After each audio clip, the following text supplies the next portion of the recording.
guys, welcome to today's live stream. Today is February 2nd, and I have a lot of cool stuff today to show you. What I'm going to do is I'm going to be doing a quilt along, and after that I came up with some things that I'm in the process of doing to show you organizational tips, like actually real time how I get stuff done, and I think showing it to you will really help you build some skills on organizing. And I've got some information on new sew-alongs. I've got the January Sew Sampler unboxing, and of course we have a giveaway like we always do every Friday. So we are on the Petit Four quilt along. So we started this a while back, and we have videos showing you how to make the courthouse step blocks,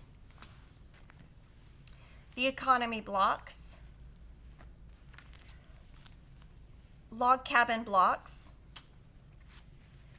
pineapple blocks. This week we're doing the Snail Trail block, and this one's the hardest, so that's why we kept it towards the end. And then next month we will have the sparkle star, that's for the backing. Now you don't have to do that for the backing if you don't want, but next month when you come you will see our quilt top piece with the border, and then I'll show you tips on the sparkle star, which is a really cool block because you can do a lot of effects with light, mediums, and darks. And it's not as complex, so it's a little bit easier. So let's start with the Snail Trail block, and you're gonna make 12 of these. And I'm gonna just cut one today. So I have my background right side up, and I'm just gonna cut these at the same time. And one thing with the Snail Trail block is, when you're looking at the inside cover of the paper, we're using the 4-inch size. There's also, there's also guides if you want to do 6-inch and 12-inch. And I am using the Blueberry Delight fabric by Ann Sutton. So if you look at this, you're actually cutting the same exact dark and same exact light. So I've looked at that beforehand, so I'm just going to cut with them stacked together, since it's the same for light and the same for dark. And I'm going to start with the biggest cut first, which is at the bottom, because then I can just, if you start with the biggest cut, when you have leftovers, you can cut from the smaller pieces. So if you ever look at our It's Sew Emma patterns, one of the things we do is we write the biggest first and go to the smallest, and that is why. So we need one 3 3/4 inch square, and then we need to cut that on the diagonal. And remember, you don't have to cut exact because this is paper piecing. You're going to trim as you go. And I'm going to place this on my design board just at the bottom, and I'll just put the dark and the light. And then I need one 3-inch square cut on the diagonal, so I'll just do 3-inch.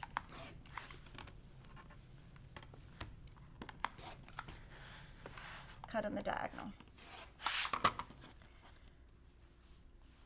And I'll just kind of move that up.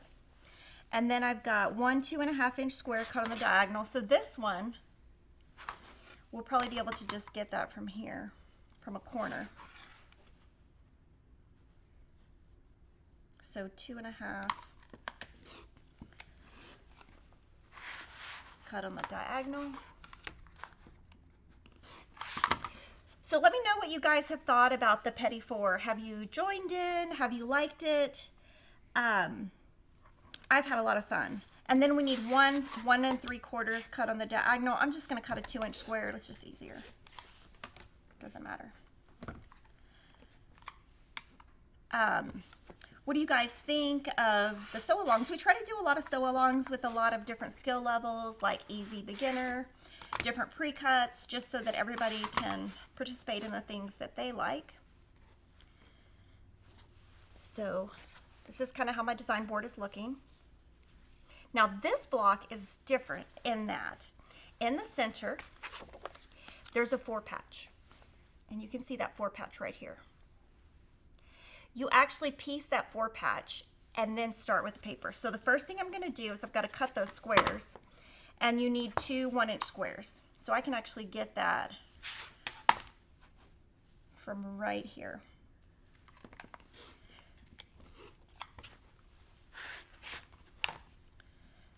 these are going to be my 1-inch squares, which are TT tiny.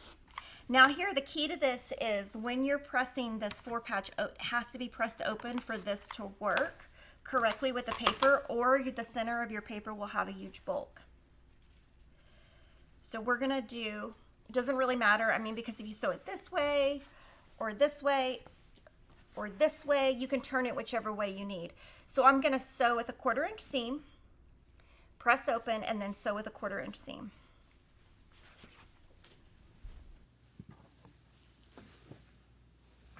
And I have an open toe foot on my machine, and I think that's fine. I can just guess, since this is paper piece, I can just use the line on my machine right here.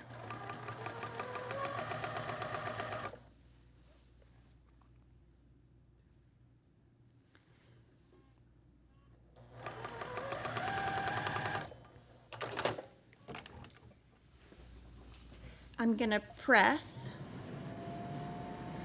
And Michelle recommends the Creative Grids ruler to make the snail trail. She says using the ruler is like magic. So that's a great tip. If you don't want to use the paper, you can always use different rulers. You could use, I guess, templates too. I guess that's another option you could do. But I always encourage you to do whatever you think works best.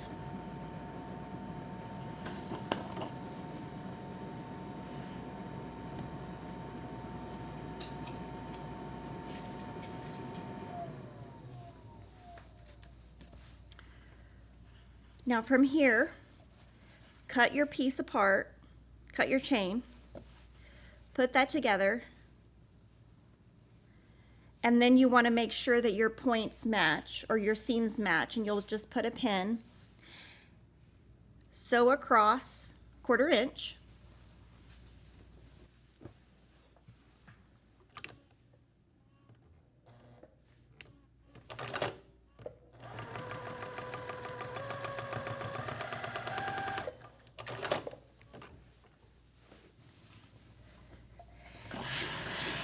Thank you to Donna Steptoe for the super chat. And then Karen Hodge asked if she can do the quilt larger with the larger papers. Yes. And all of that information is on the Jolly Jabber blog a couple months back.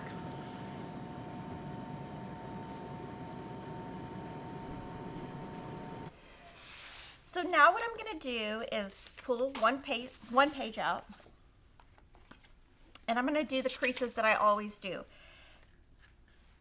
And doing these creases will help you just kind of follow along with where you are.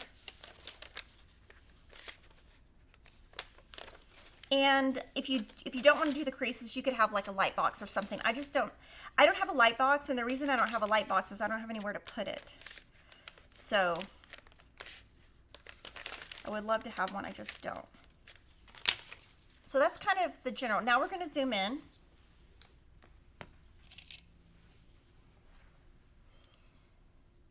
And then Jean has a great tip. She was saying that she cuts these 1 1/4 inches instead of 1 because they're so tiny, hard to manipulate. So that's definitely an option. So what we're going to try to do is we're going to turn this over, and we want basically the dark and the dark together, the white and the white together. So we're going to turn this. I'm going to put my pin right in the center of this seam.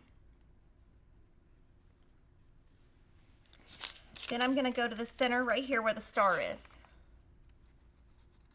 I'm going to try to get right in the center of that. Okay. This is the one that I wish I did have a light box. Now, if you just sew it on, like, it's going to be kind of crazy. What I'm going to show you a tip before I start sewing the pieces on. What I'm going to do is I'm going to put a bunch of pins in here. And the pins are going to be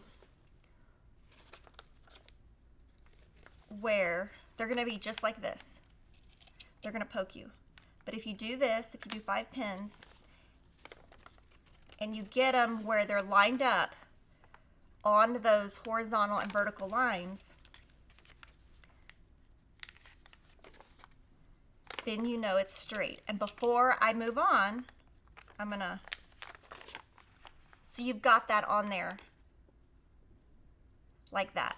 Now I'm gonna make a really big fat stitch, and I'm gonna base this down real quick before I do anything.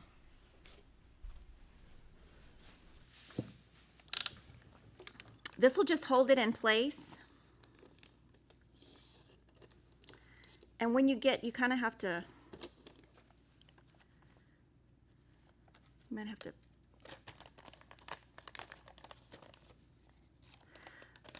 to, like actually pin it down at this point.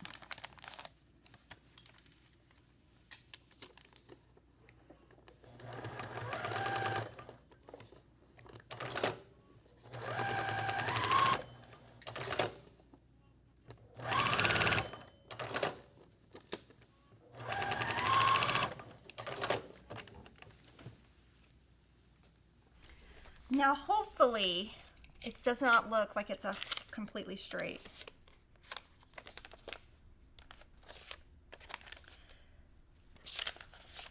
Yeah, it's not completely straight. So what I'm going to do is I'm going to do it again.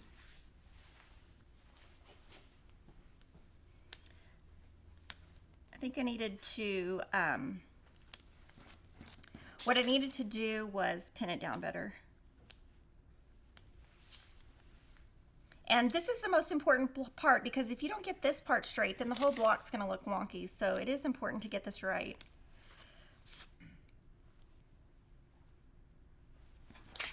Okay, so now that you did that, you can just pull the threads off the back.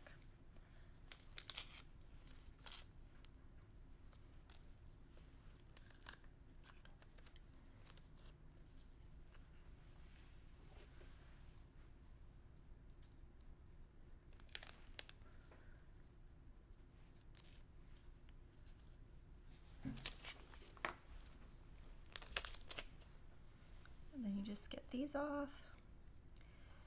You know what I'm going to do is I'm going to do glue this time.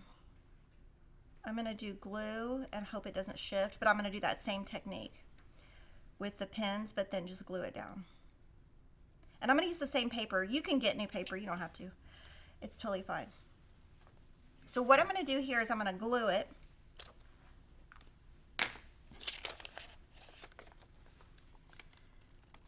And then I'm going to do that same thing.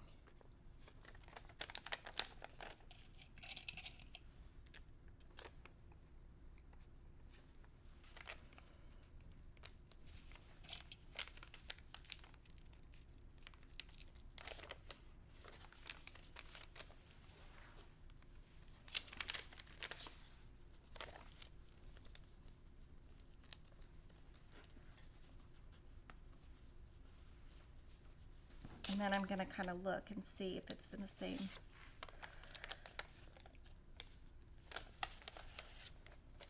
spot.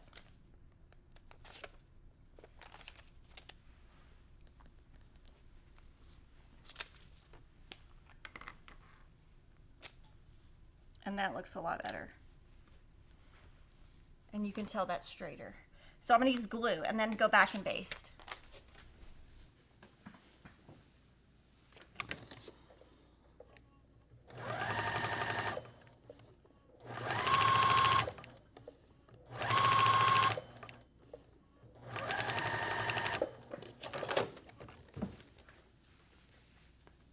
And that's just an extra step. I mean, you don't really have to do that, but I do really like my blocks to be really nice on the center, so that's important to me.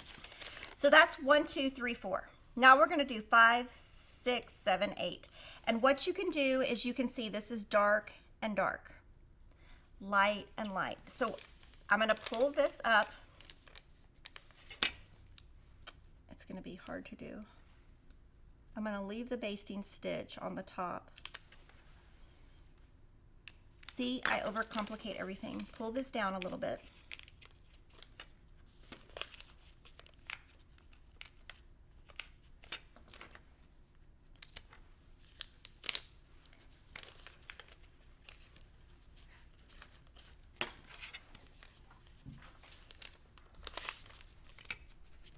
And it's exactly 1/4 inch, so I don't need to do anything. So I'm going to do a dark and a dark with the smallest piece. So you're doing your smallest piece here, and your smallest piece here. So you're going to turn this back to the wrong side, the paper side. Put your fabrics right sides together on the fabric side and stitch with a skinny stitch.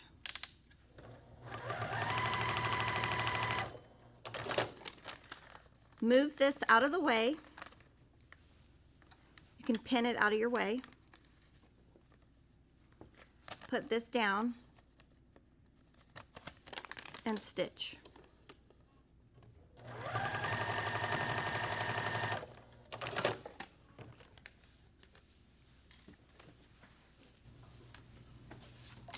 So from here, you're going to just press to one side. And I will show you how to get those stitches out. It's going to be harder to get those stitches out because they are basting stitches, but it's doable. And then what you want to do is you want to chop these little pieces off right here so that they're out of your way.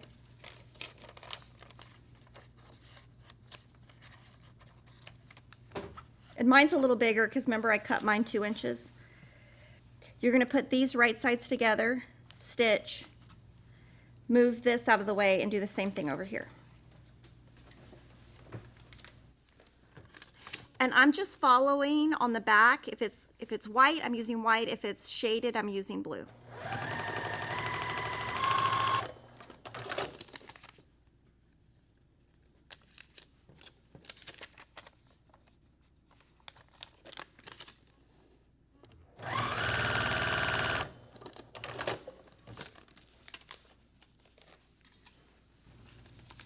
Now one thing I want, a skinny stitch, sorry, means small stitch, so like a 1.5. Now right here, if you do this, that blue might poke through to the front. So anytime there's a dark in the back, I'm gonna cut that back. I just don't want that to ever show through. So and you're not supposed to use steam with the paper. Sometimes I do and sometimes I don't, but you're not supposed to.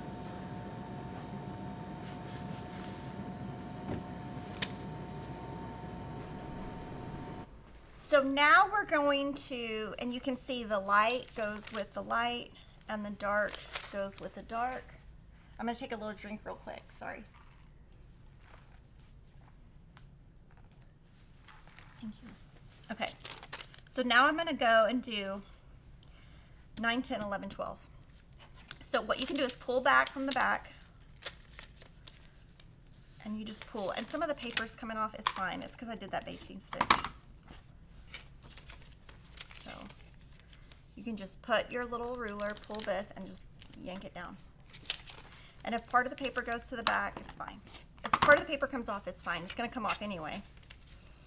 And if you guys have a better way to do to get the square down in the center, you can definitely give tips because obviously mine is not the best. The easiest pad to learn on is definitely Log Cabin. That's the easiest one. This is the hardest one. Okay, so then we want to go in order 9, 10, 11, 12. So we're going to use our design board and then we're going to go up from the smallest to the largest. So we will just like 9, move that back, 10, etc.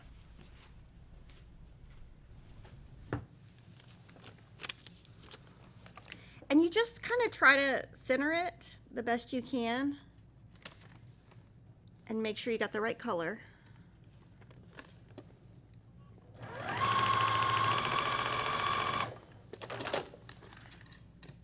And like I said, just pin this out of the way, or you could iron. This will just save you time.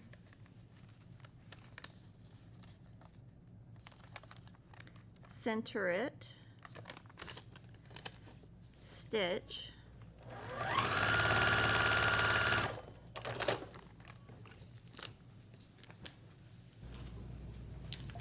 Yeah, you could just glue the 4 patch at the beginning. That's probably what you should do. I haven't made one of these in a while. That's probably what I should have done. And then you saw that I already cut this a 1/4 inch earlier. So I've already done that step. So all I have to do now is pull this and cut this little off, cut the little part off. That saves time. And then Sandy is asking about the Laura Star station. If she already has a ironing station, can she just buy the Laura Star that sits on top? And yes, you can. The only difference is the Laura Star here, this thing pushes air up, so you won't have that, but you're still gonna have the great iron. And then from here, we're just doing the same thing. And one thing I would notice, one thing I would point out is it's biased. So just kind of keep it in place. And having this paper is going to hold that bias and make it less stretchy for you.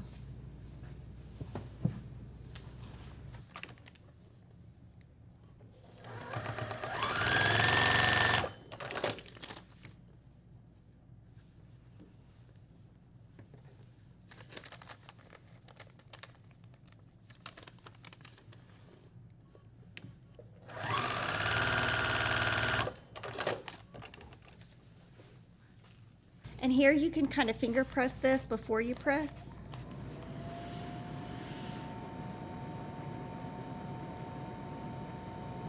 And I am using the Laura Star Smart U system. That's what I'm using, the exact name.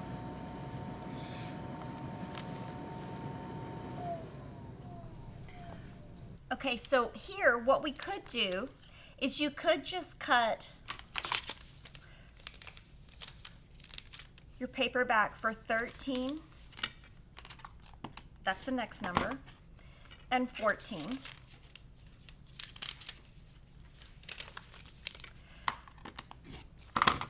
And then add your triangles. But then you have to come all the way back and trim the next two, and then you wouldn't be able to just trim those little triangles like I've been doing. That's why I'm doing all four at one time. It just saves time. So hopefully that makes sense. This is a harder block, so we saved it to the 5th week just because it's harder. We wouldn't want you to start with something like this because it has bias, more pieces, etc.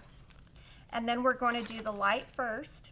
And it is really important that you pay attention to the light and the dark, or you're going to have a, not a snail trail, you'll have a snail path or something. I don't know.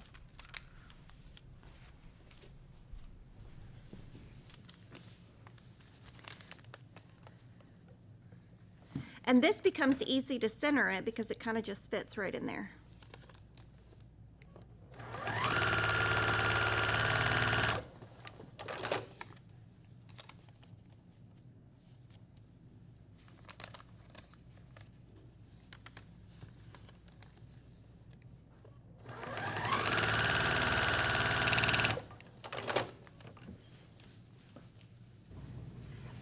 The fabric does always go on the back of the paper when you're doing foundation paper. And the one thing I would say is when you're making a block like this, I'm not going to act like it hasn't happened. I have at some point in the middle of one of these blocks put the wrong fabric, and you can try to unstitch and start over, but you can try to unstitch, but usually if I make a mistake this far into this block, I just start over because there's just so many seams and they're biased and they're harder. So this is what I mean about clipping that off. It's just easier. And then I add my darks.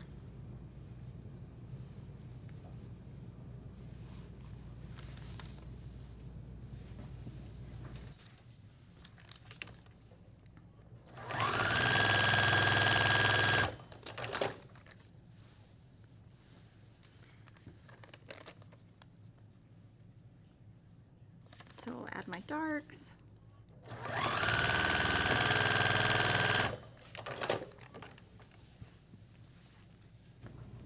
And then we only have 4 left, so. The sewing table I am using is the Ash White Kangaroo and Joey Sewing Cabinet by Arrow, or Kangaroo. Okay, so now I just have the last 4, so I'm just going to do that same thing where cut these off.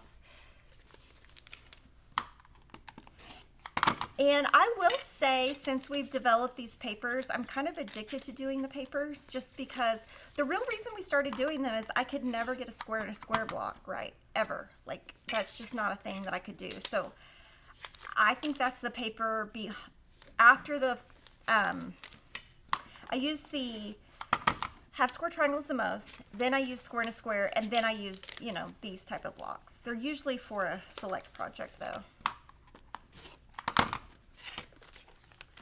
And then you've got your snail trail. And I've actually made this block before where I did the snail trail completely wrong, didn't even know, and I think y'all caught it on camera. So it is hard to even tell when you make a mistake with this block, if you want to be honest. So kind of do that so I don't make a mistake.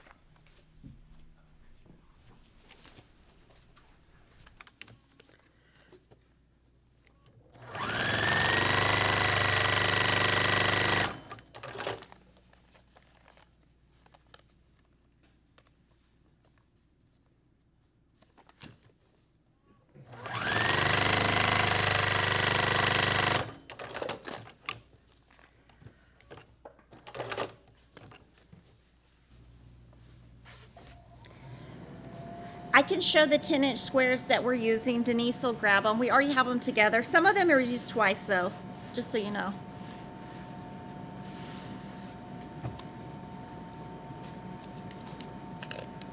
And then I just cut these off.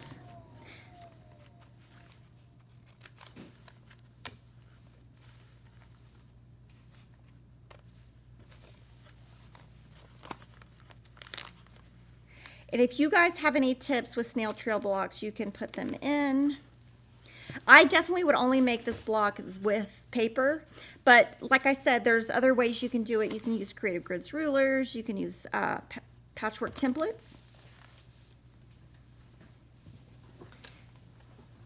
And whatever, you know, a lot of times it's what you learned on first is what you're most comfortable with.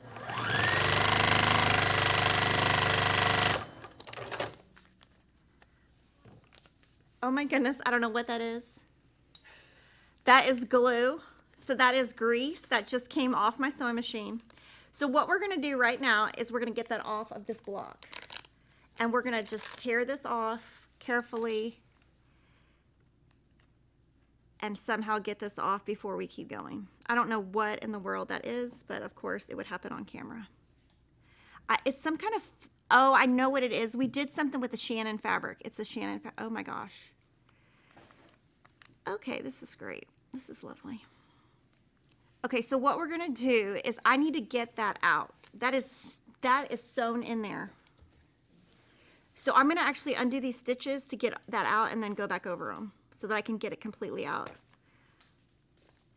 Oh wow, so that all that fuzz comes out. Oh my goodness, this is quite the adventure. So see, I've got the stitches out. Now I can get this out. Maybe that's oil. Oh, that's not coming out. Okay. We might have to use a Tide pen. Sorry about that, guys. I have no idea. I think that's oil or who knows what it is.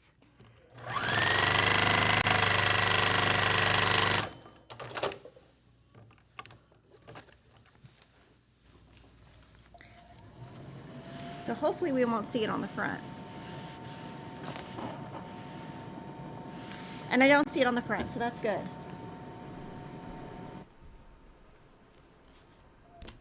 Okay.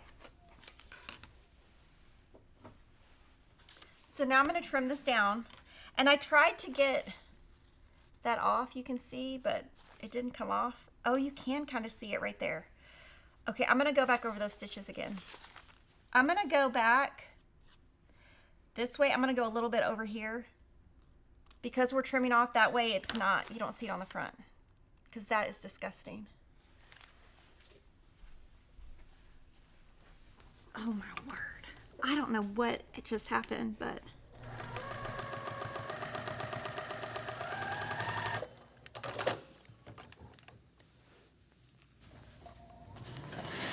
and now you can't see it at all. Okay, so I tried to get that off the best I could. What I'm going to do now is put the 4.5-inch Creative Grid square ruler on top. And I did cut this paper off, but it's fine because really what I want to do is I want to make sure that I've got my ruler on the outside of this outside line, but also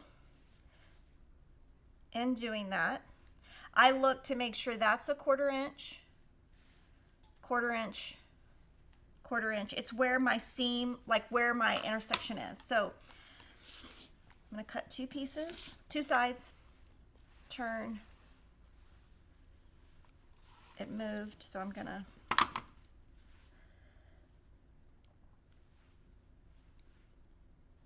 you could just cut on the line. I just think this is easier.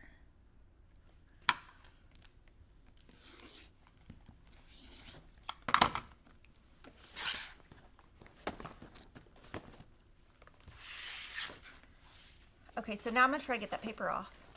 Oh, thank you to Nadera McAllister. Kimberly, your staff is awesome. They're answering everyone's questions so rapidly. Thank you, FQO staff. Thank you, Ashley. And is anybody else in the chat that I need to thank? Marissa, thank you.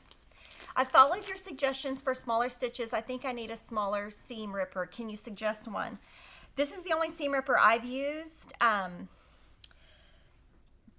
So this is the only one I use. I have about 10 of them. Maybe you need a new one. I'm not sure if there's any with smaller blades. The name, oh, it's Clover Seam Ripper. Clover White Seam Ripper. Okay, so as you know, this is going to be a nightmare when we get to this.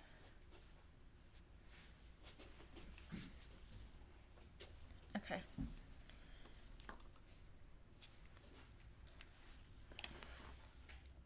I always pull paper from the outside in. And I should have, like I said, I should have just glued that at the beginning. I don't know what, I should have done a practice yesterday, but I didn't. Now you're going to see this kind of mess. This is that basting stitch that I should not have done. And you can see this one, it just fell off before and after. So you can see the basting stitch is like right there. So you could like undo it and then pull the paper off. And then just, you're not going to see it, it's behind your stitches. It's behind your seams, so you're not going to see it. And I know that's like extra work, but I think you're going to see that when I turn it over, hopefully it is really a 4 patch in the center and it's not diagonal, it's not off anyway. And then this paper is easier to come off because you didn't have to sew on those little lines.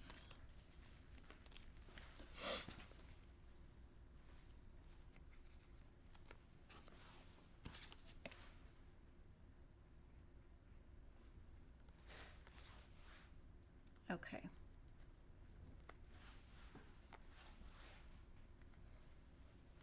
When do Riley Blake door banners ship? Today.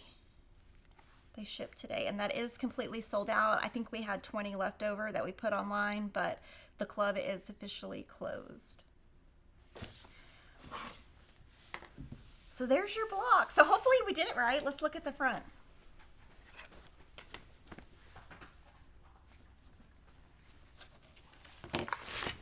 Where's the pad of paper?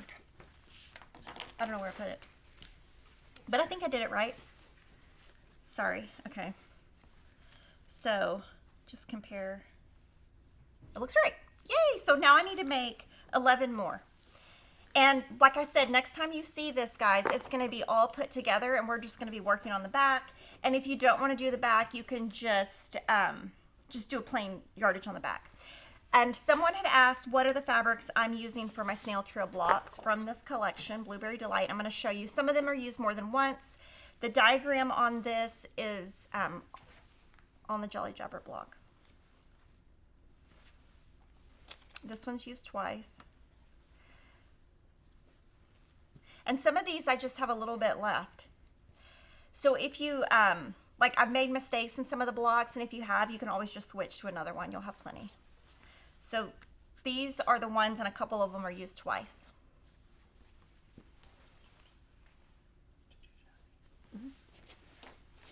Okay, so now I'm going to see if there's any questions at all that have come in about paper piecing.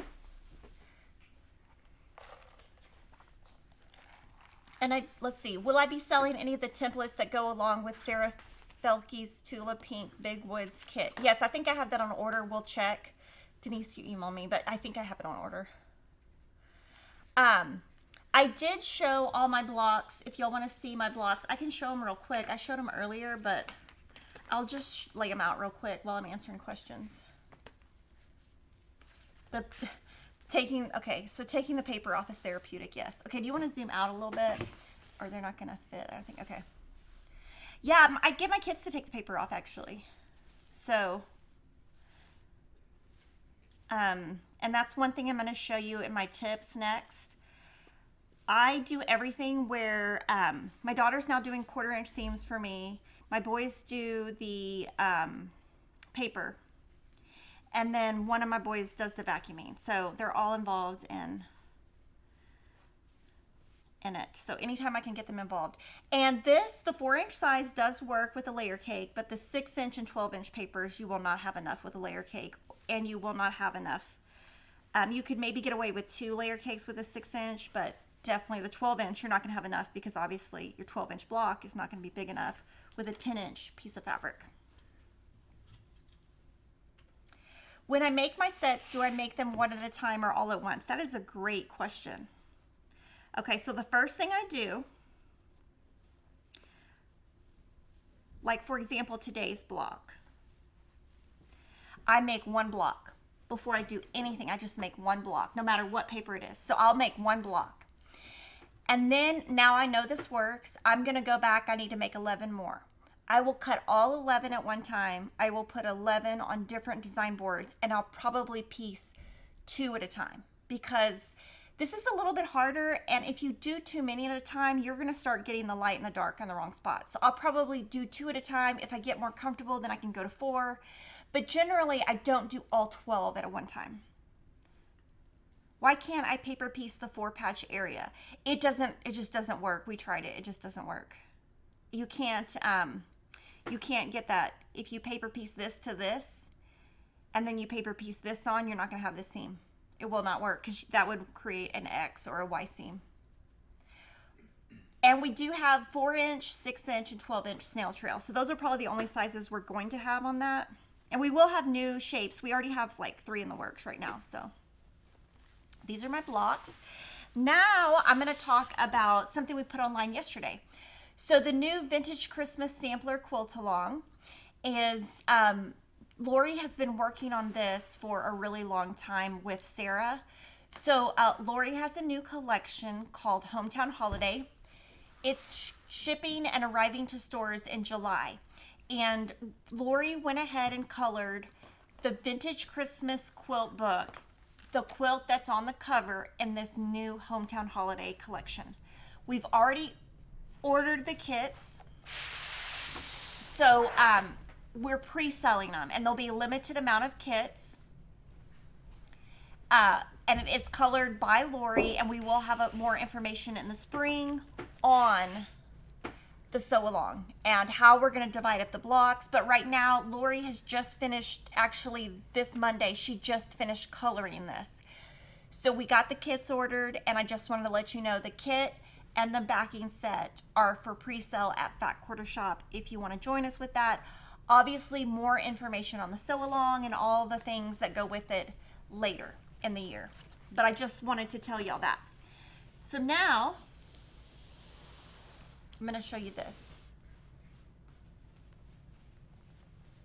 Okay. So this is what we talked about last week. This is the Mercantile Sampler Sew Along that Lori just started. On Monday, Sunday night, she released a video of this block. On her blog this morning, she released a tutorial on this block. So it'll be Monday, Friday, Monday, Friday, Monday, Friday, etc., etc. Any tips on making the block, I'm going to refer to Lori's blog, not to me, because that is her thing and I don't want to take anything away from that. What I'm going to focus on is organizing and how I can get all of this done. And all of this was done. I did not cut a piece of fabric until Monday morning. It took me 14 hours to do this. So basically 2 days I took off work and did this.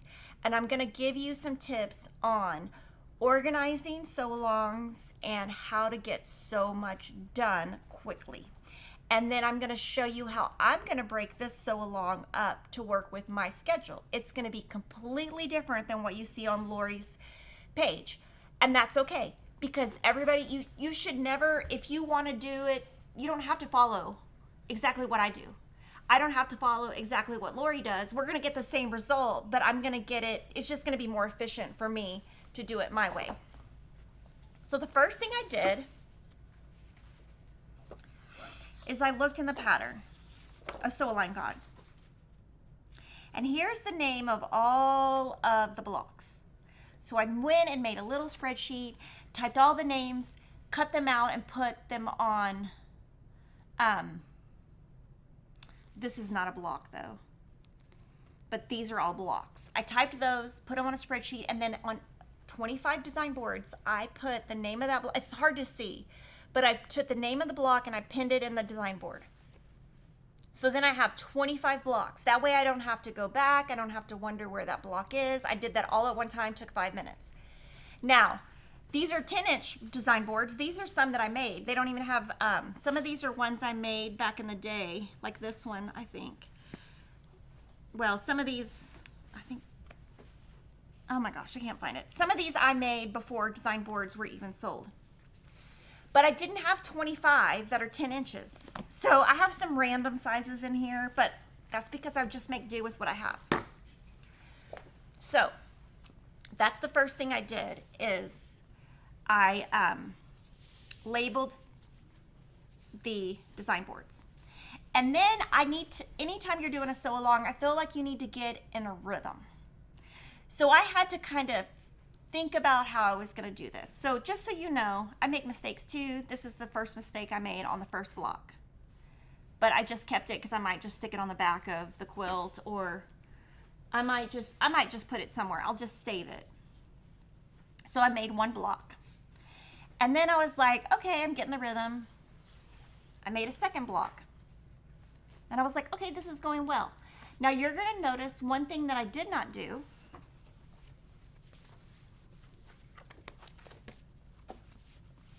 In all of these blocks, there is an outer border.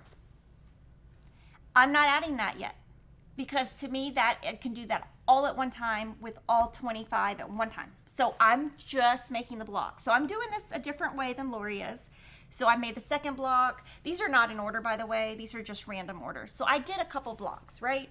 I got the rhythm and I was like, you know what? This is not very efficient. Well, actually, these I will hold. I did these 5. These are the first ones. I did 5 blocks basically. And I was like, you know what? This is not efficient at all, what I'm doing, because I'm stepping away from my machine, I'm cutting, I'm doing the paper piece. Anyway, I'm doing all the things. It's just not efficient. And I was like, okay, this is never gonna get done. So after I got my rhythm on 5 blocks, I keep them on the board with their name. The reason why is, I'm gonna tell you why later, why I'm keeping it on the board with the name. Don't let me forget. And then I looked at this, and I went and I hand wrote notes on every single block. I figured out, now obviously I don't have to wait for Lori's blog because I can figure out exactly what I need to do with her numbers. So I sat down for about maybe an hour and a half and I put notes on every single one before I cut anything else. And then I mass cut all 20 of these blocks at one time.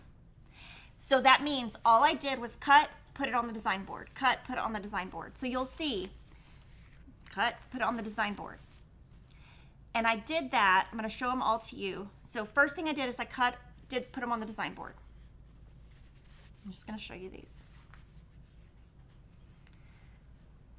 And if it had like a 1/4 inch seam, sometimes I sewed it, sometimes I didn't, and I'll kind of show that. Now, if there was anything specialty, like a funny block that, you know, you got to really pay attention to, I just made that unit just so it's done. And you'll see a couple of those in here. But you can see I use triangle paper. That's how I get so much done. These were just corner squares, so I just went ahead and did those just because they're corner squares. But, so you can just see I did all my triangle paper.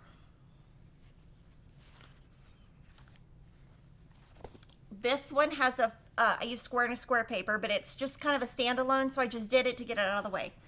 These two, okay, so I've got those. Then I had some extra time. So any of the blocks that did not have any kind of triangle paper, I went ahead and pieced. So this is a square and a square paper. Piece the block, stopped. This is hourglass block. It's not using paper. Finish the block. This is also hourglass. Finish the block. I don't use paper. Hourglass. And then one square and a square. So the ones that have no triangle paper, I finish those. So I have 5, 6, 7. I think I have 9 done. And I was able to do that this week. Okay. So now what I'm going to do is I will go and do the remaining blocks all at one time. And what I will do is after I basically took every board, went to my sewing machine, and did all of my lines on my triangle paper all at one time. It probably took me maybe 10 minutes to do all these boards because you just sit and go. And then I went to every board and cut around the outside because I don't want to lose my pieces, if that makes sense. I just cut around the outside. And this weekend, when my children are not in school, what's going to happen is I'm going to wake up tomorrow morning and I'm going to cut them all apart, and my kids will take the paper off, put it on the board, and then I'll go press all of them at one time. Like, I just press open so I don't have to think. You don't have to press open. To me, it's just monotonous. But basically, I will have my children tear off every single one of these papers, and that will save me time. And then I will iron all of those at the same time.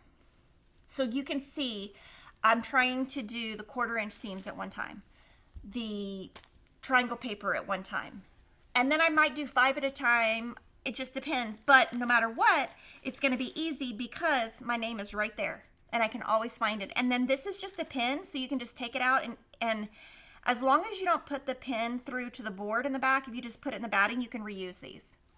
And I knew how to use which size of paper just because, I guess, experience, but you use a lot of H175, H200, and H225.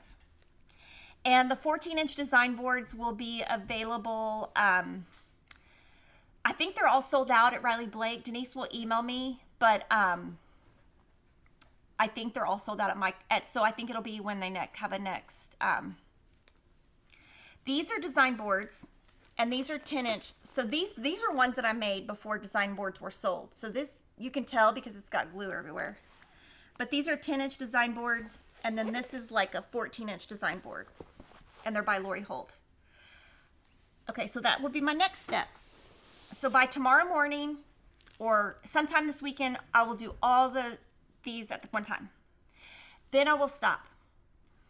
I will go ahead and do all of my inside blocks. So by that, I mean all 25 of these blocks will be done. Those are inside blocks. And then I'm going to go here, and you do have to know that each of these blocks are different sizes. Some are the same. Okay, some are the same size, some are not. Okay, let me show you. Some are smaller than others. That's because you're going to put it on point. I'm going to refer you to Lori's video. If you watch the video, you will understand exactly why they're different sizes. So you can't just add to the outside, if that makes sense. You have to look at the pattern. So I will go through and I will find all the ones that have this background. I will cut all of that at one time, add all of them, stop. I will find all of the blocks that have this background, figure out the sizes I need to cut, add them, etc. Then I'll do that. And then those will all be done. My goal is to have all of that done by February, the end of February. And then March, all of March, I'm going to do my 4 patches. Your 4 patches are here. And what you do is you do your 4 patch and then you add your circle. So I'm going to do 25 4 patches all in March. I'm actually not going to do them. Emma's going to do them. I'll cut and press and she'll sew them, and then I'm going to put them on the board, and that's why I'm keeping the name, because each one has the name here and here. So basically, February, I'll have the blocks done. March, I'm going to do the 4 patches.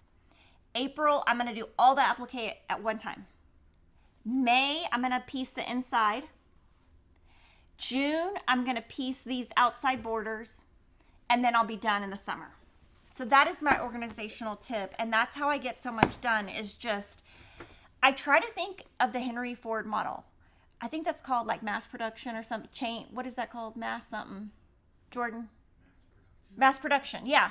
So basically, as many things as I can do at one time, I do them at one time, if that makes sense. So I try to be as efficient as I can. And then I put these in the art bin containers. So, and the reason why is if I just put them in the back of my car, this is how I brought them. And I will put them back this way. The reason why is if I don't do it this way, all my pieces will go everywhere. I'll put a couple more in here. And I don't keep them like in any kind of order or anything. So then I keep one here. And this big one won't fit. It just has to stay outside. But I didn't have any smaller boards. So I just put them in here.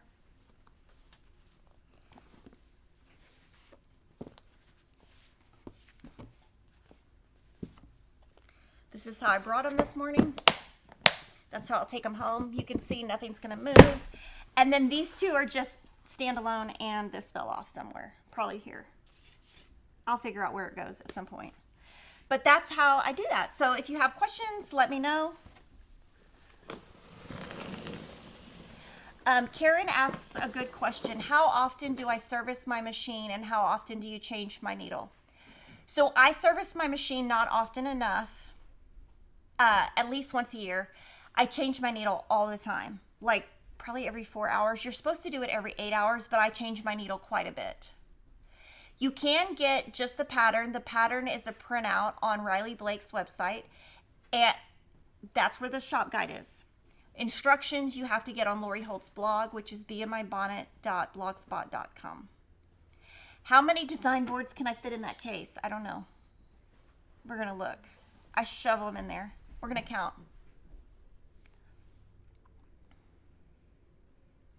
And someone asked about the quilt. This one right here is Millie's Dresses. We're going to have a sew along with that. And then this one is Blackberry Jam, which is a pattern that you can only get in the Mercantile Jelly Bar. 8 in the small one. 8. You can fit 8 design boards in the small one. And 15 in the deep one. And that might be too many. I might pop the little things, but hey, I was just trying to get it done. Okay. Next, we have the Stronger Together 2024 quilt. So we want you to join as we honor Ruby Bridges and support the UNCF with our 2024 Stronger Together quilt. I'm going to show it to you up close. This features blocks from 4 African American designers. We're excited to create a quilt that honors the courage and strength Bridges showed in the years following the monumental case of Brown versus the Board of Education. Now, this one, what we're offering is a free PDF pattern, and it has lots of information on Ruby Bridges. It's a free pattern, and it has all the information on the pattern, full color, and information on the designers that designed each of the blocks.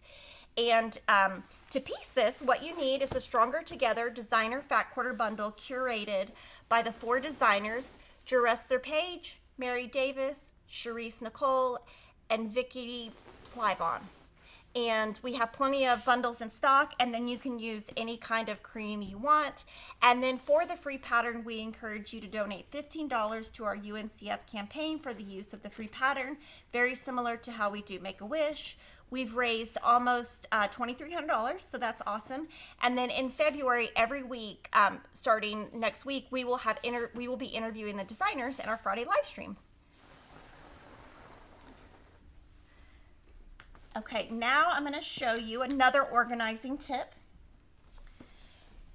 And this is cottage temperature. Last week, I showed you how I took all 20 of my fat quarters and made 12 half square triangles each. I showed you that. So now I've taken that block, and this is January. So it's January 1st, 2nd, 3rd, 4th, 5th, 6th, 7th, 8th, etc. And this is the 31st. So I've got January done. And then what I've done is taken the blocks, taken the half square triangle stacks, and put the temperature on top. And then what you do is, as you run out, like for example, this one I ran out of because obviously I have used more than 12. You just make 12 more. So this is my organization tip for cottage temperature. Thank you to Janet Buster for the super chat. She says, thank you, Kimberly, for all your, Kimberly and FQS for all your inspiration. I've become much better quilter because of you. Thank you. Okay, so that's my tip on cottage. And my goal this year is just to show you a little bit more of how I do things and the steps I do them. Now, we did get a call this week about this, so that's why I brought this. Okay, this is another one of those art bin containers. This is one of the bigger ones. And I actually already had this organized, so all I had to do was just put it in a box and bring it. I didn't have to do anything. So last week we talked about the men-inspired quilt pattern that's free. It uses the men-inspired fat quarter bundle. It is now sold out, but we will have more in like 2 or 3 more weeks. We sold out, got more, and then sold out again.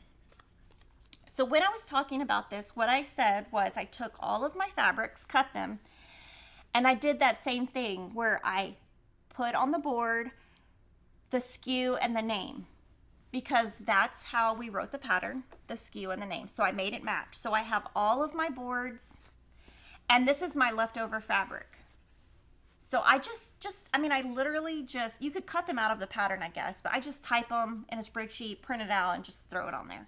And you'll see spelling mistakes on them too, because I'm just typing fast. So they're not gonna all be perfect. And I throw all that away and save all of my pins when I'm done. So here's all my boards. But I wanna show you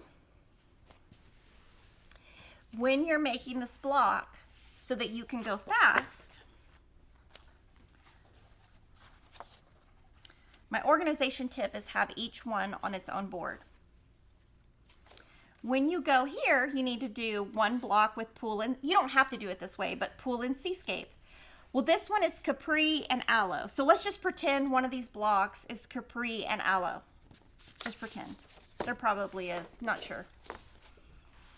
You take your block of paper and look on page 2, and it says, use the same fabric placement for one in all the blocks, which is the center square. So this is my center square, and I just put it on one board and then just grab it as I need it. Use the matching fabric for placements 2, 5, 6, 9, 10, and 13 for one side of the block,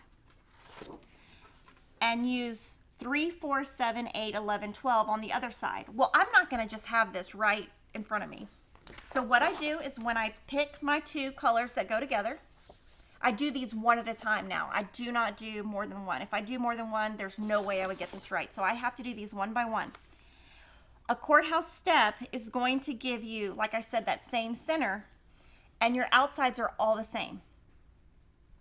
Or the ending look of your block. Do we have any of them? Your blocks? Yeah, I don't think I have any of them here. I think they're at home. They're all the same. So basically, I just printed out on a little sticky note.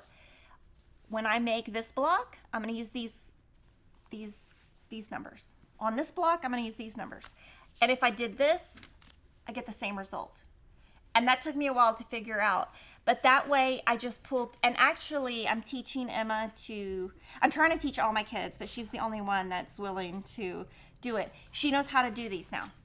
So I can set this in front of her, and what she does is she sews it, I iron it, I give it back, and then she sews, and then it's like a assembly line type thing. And then she can just look at my notes. So that's my tip. And someone called and wanted to know how, Sandal Stitcher asked if I could give a tutorial on how I do it. And so I've done a tutorial on how to make the block already that you can refer to on this YouTube channel. But I wanted to just kind of show you that's my tip. And if blocks are bigger than 18 inches, what I will do is I will use a big design board, and I'll usually just fold it in fours, but not right on the seam, and just put it. Also, if you put it on a design board, do we have a block here? Let me have one of those. Let me have that block right there. Okay, so you have this block. Say you have only a small board and you have a big block. Instead of doing this, I kind of do this, and then I kind of can see where the board is. So if I have a really big design board that's 18, but my block is 24, I'll put it on there and just do this way. And who quilted the Stronger Together quilt? Jurester. Hold on, we're gonna get to the, Jurester Page. And her information, how you contact her, is all on our blog. Oh. And I'm gonna do the January Sew Sampler unboxing, and just so you know, all of our extra boxes are now sold out, so I don't have any more. Some of the pieces inside we have leftovers that you can buy. Some of them we don't. Some are completely gone. And so this is our January Sew Sampler unboxing, and our theme was hats off to you. I can't show you the back because of the coupon, but I do want to show you we are starting to put free pattern suggestions on the back of this, so that if you don't want to make the pattern that's included in the box, you have a second option. So make sure you look for that, and that's just going to give you more inspiration and more information, more ideas on what you can do. So the first thing in your box is the Mercantile 24-piece roly-poly by Lori Holt. So this one Lori hand selected the colors. We have our little pamphlet that tells you everything in there, and I would keep these because sometimes there's information on you know, who made it, their website, that type of thing. So there is information on here to keep. The Busy Bee 3 thread cutter, which I have on my sewing machine at home. You basically, it's like, what's the stuff we use that it can come on and off? Oh gosh, Justin told me the name of it the other day. It sticks down. What's that sticky stuff you can buy at Home Depot? Like command strips? Command strips, yeah, that. So it's kind of like a command strip. You stick it down, but it'll come off. So I have this on my machine, and then you put your thread, you can put your block through here, and then it cuts your thread.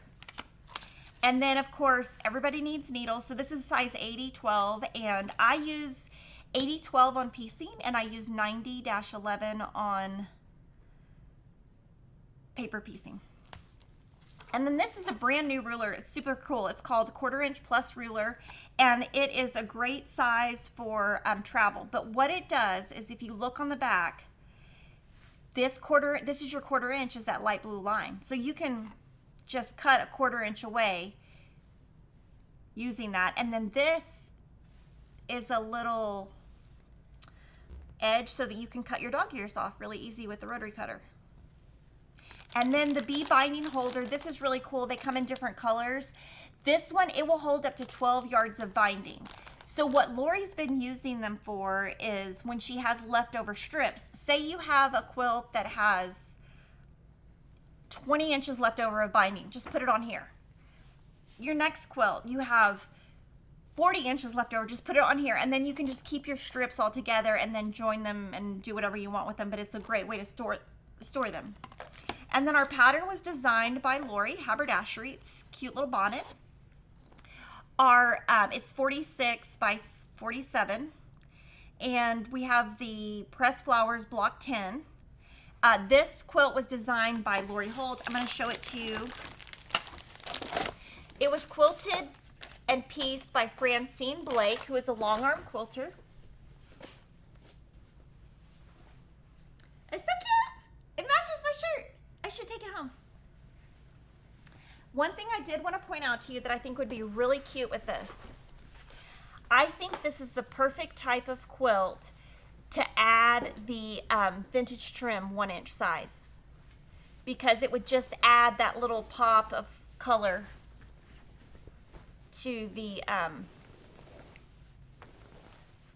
border. And then what I wanted to point out is this is a really easy block. because these can just be corner squares or half square triangles. And then these are basically square and a square except for one corner is not. So if you can do a corner square, you can do this, and then obviously that's pretty easy. And then our block 10 is the one that I kind of teased earlier. And this has been our most popular. The ruler again is called 1/4 inch Quilty Tools 1/4 inch plus ruler. Am I getting more strawberry lemonade cheater yardage? Yes, but it will be a couple of months. But we did do a special order of the white on white strawberry lemonade and the cheater cloth. It will come in 2 to 3 months. Okay, so it is now February 2nd because yesterday was February 1st. So every month we have a special of the month. So our special this month is Spotted by Zen Chic. And I'm just going to kind of lay out some of the fabrics, but the fat quarter bundles and the yardage are all 20% off for the month of February. And you can kind of see the fabric has dots.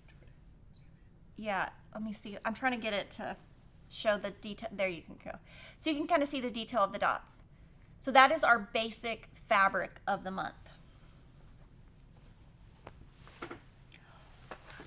Alpha is our notion of the month. So if you dropped your rotary cutter and broke it or something, you can stock up on that. I stocked up on my endurance blades because, like I was saying, one thing I will say is since I've been using the foundation paper piecing, I've been changing my rotary blade more often.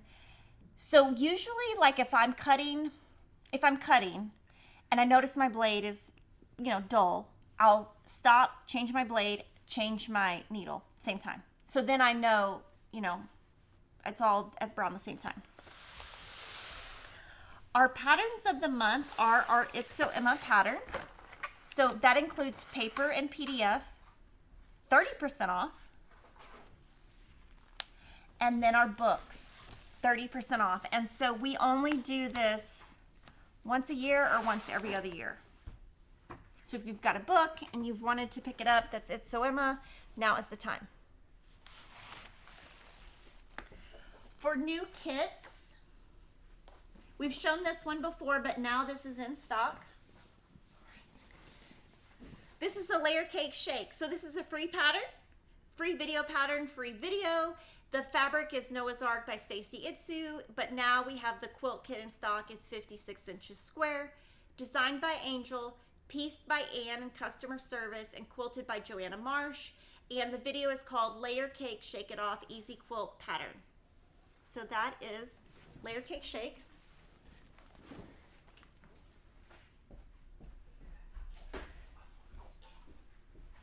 Sorry, I didn't put it on the table. I threw them all. The next one is Dewdrop's Quilt Pattern. This features the Honey Bloom collection by Three Sisters that had just arrived this week. This is an It's So Emma pattern. It's 54 by 64, designed by Jocelyn, pieced by Brenda in customer service, and quilted by Gina Tell of Thread Graffiti. And then let's show this. Oh.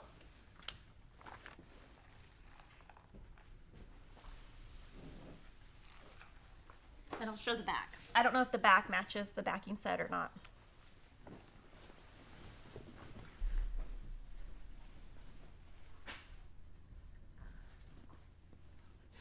This one is called Bee's Knees Quilt Kit. It's also Honey Bloom collection. This is the Jolly Bar pattern.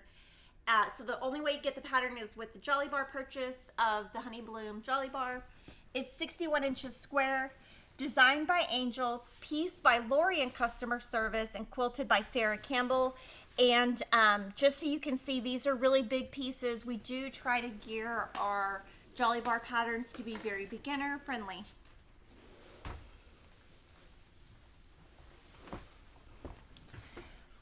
Okay, now I'm going to show you what's new. The books are on sale. Everything I showed you that was on sale is through the end of February 2024. The hat pattern from the January box is not being sold separately. We never sell our Sew Sampler patterns separately because if we did, nobody would be in the Sew Sampler box. They would just pick and choose.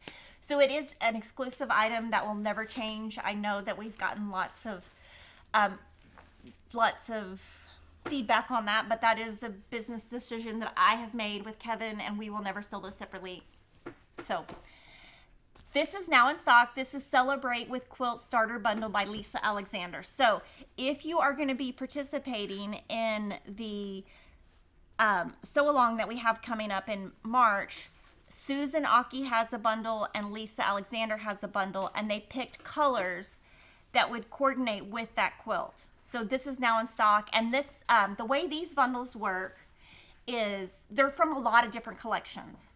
So basically we order and then we stash that fabric, and then when the very last one comes we allocate, but then we can only make it once because it's so many collections. So we only offer these once. Sometimes we get complaints when we sell out, but it's kind of one of those like exclusive Fat Quarter Shop things that we try to have enough. Sometimes we do, sometimes we don't. Honey Bloom came in stock this week. That's the two quilts I just showed you. It's a very, I would say the cream is a little white. It's not cream, it's not white, but it's not brown. So it's a really pretty whitish cream. The gray, there's two tones, yellow one tone and light blue one tone.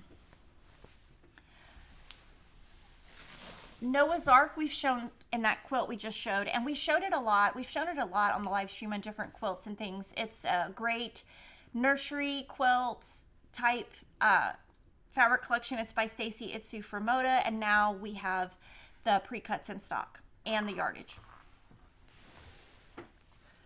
Springs in Town by Sandy Gervais just came in stock. I'm going to show you. I'm going to flip through the fabrics just so you can kind of see. This is a Riley Blake collection. And so this one, we do have everything in stock still. I love this one.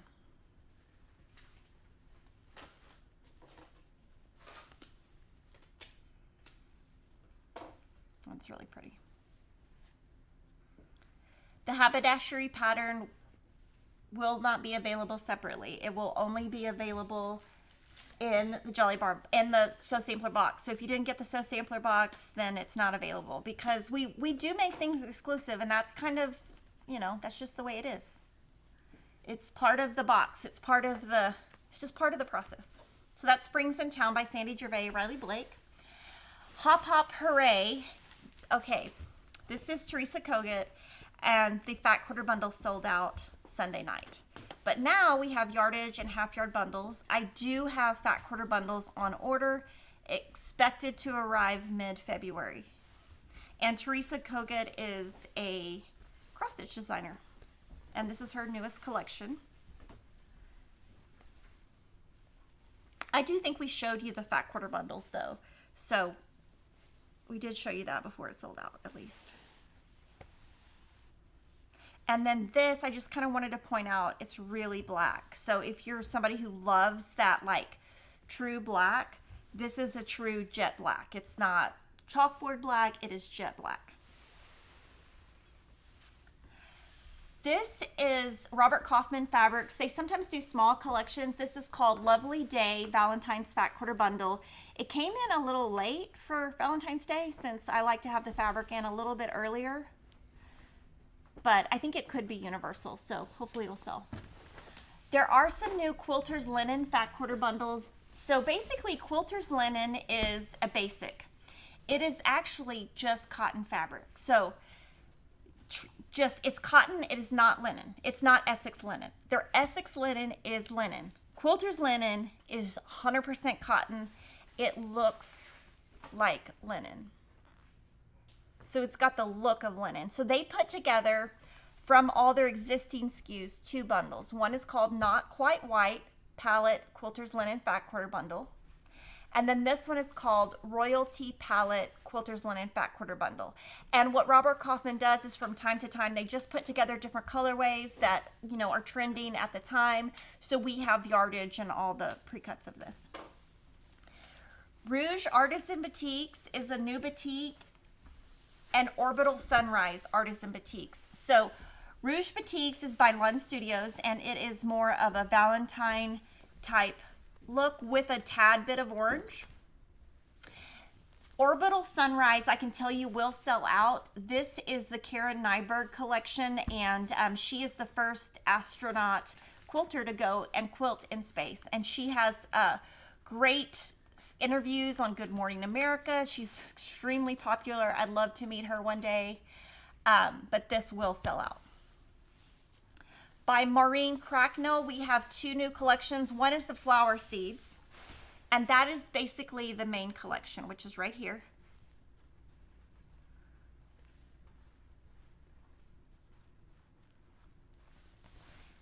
And then this is the flower seeds. This is the flower fields. And the fields is more of a basic, like this is a binding skew. So 2 collections. This time for Kimberbell, what she did is, she's done this before, is she did, this is just white on white, and it's called Celebration, the collection. And there's different themes. There's like Easter, Christmas, spring, I don't know what that is, but you know, birthday. It's supposed to be so that you can make a quilt that can celebrate a, you know, a season in your life. So this one's my favorite, of course, strawberries. And so this comes in all kinds of pre-cuts and in half yard and fat quarter bundles. So you can see, you know, all the different seasons. And then we have Possumly Posh by Camelot Fabrics, and these I think are Boston Terriers. They're so cute. They need to do a piggy line just for Piggy, a pug line. So cute. And then every year we buy the Sunprint collection by Allison Glass. This is like, I mean, this is probably like, I don't even know how many years she's done this. These always sell out, and when it sells out, I don't think they reprint it. So this is Sunprint 2024. If I had to guess, it does coordinate with the same colorways as previous years because she stays within that colorway.